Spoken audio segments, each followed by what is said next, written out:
Động vật ăn cỏ. Như chúng ta đã biết, có nhiều loài động vật khác nhau trên hành tinh của chúng ta.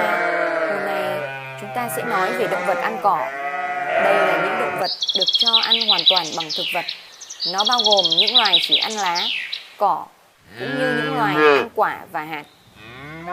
Những loài động vật ăn cỏ mà chúng ta thường biết đến như loài voi, ngựa, cừu, dê, linh dương, hươu cao cổ, tê giác, mã.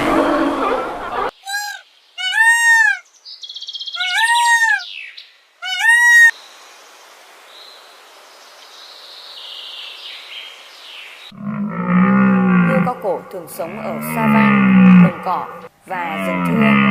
Nguồn thức ăn chính của chúng là lá cây keo mà chúng gặp ở độ cao mà hầu hết các động vật ăn cỏ khác không thể tới. Có một điều mà bạn không thể biết đó là lưỡi của hươu cao cổ cũng rất dài, càng gia tăng khả năng trong việc nạp năng lượng hàng ngày. Con voi. Voi là loài ăn cỏ lớn nhất hành tinh. Nguồn thức ăn của voi phụ thuộc vào môi trường sống. Những con voi sinh sống ở khu vực phía nam Ấn Độ thích nhai lá, trong khi những con voi sống ở Zimbabwe sẽ thích ăn cỏ. Những gì loài voi ăn sẽ phụ thuộc vào mùa. Vào mùa mưa hay hạn hán, chế độ ăn của chúng sẽ khác nhau.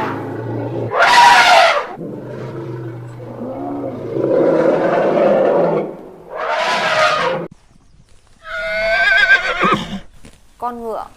Ngựa là động vật ăn cỏ, chủ yếu ăn các loại thức ăn thô rạn sợi như cỏ. Như được biết, chúng cũng ăn cả các loại thức ăn có nguồn gốc thực vật khác như lá, quả, vỏ cây. Ngựa là loài động vật không nhai lại, vì vậy chúng chỉ có một ngăn dạ dày. Một con ngựa nặng 450 kg mỗi ngày ăn khoảng 7 đến 11 kg thực phẩm, uống 38 đến 45 lít nước. Con ngỗng.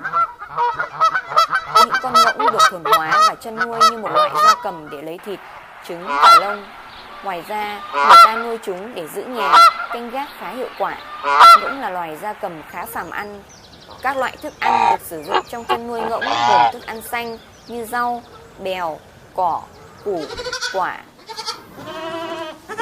Con dê, thức ăn của dê rất đa dạng gồm các loại cây bụi, cỏ trồng, cỏ mọc tự nhiên, các loại lá cây như so đũa, mít, chuối, sầu đâu, keo đậu, dơm bụt, phế phẩm nông nghiệp như rơm, thân cây ngô, ngọn mía, dây đậu, các loại củ, quả như khoai lang, bí đỏ, chuối, thức ăn tinh, thức ăn khoáng.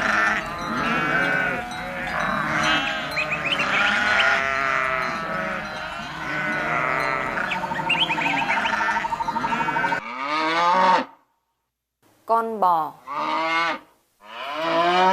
ăn chủ yếu của bò gồm các loại cỏ tươi, rơm rạ, cỏ khô, thức ăn xanh thô. Bò là động vật nhai lại, mỗi ngày chúng tiêu thụ một lượng thức ăn khoảng 2,5% khối lượng cơ thể.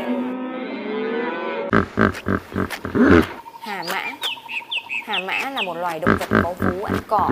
Thức ăn của chúng là những loại cỏ mọc ở các cánh đồng, thảo nguyên. Ngoài ra, hà mã còn rất thích ăn các loại trái cây như chuối, táo và dưa hấu. Chúng thường ngâm mình dưới nước trong 2/3 khoảng thời gian một ngày. Sau đó, hà mã sẽ lên bờ để tìm cỏ.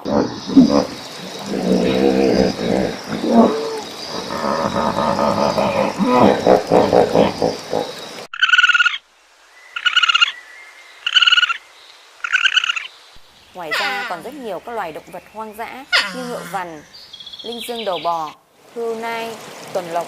Chúng đều là động vật ăn cỏ trong tự nhiên.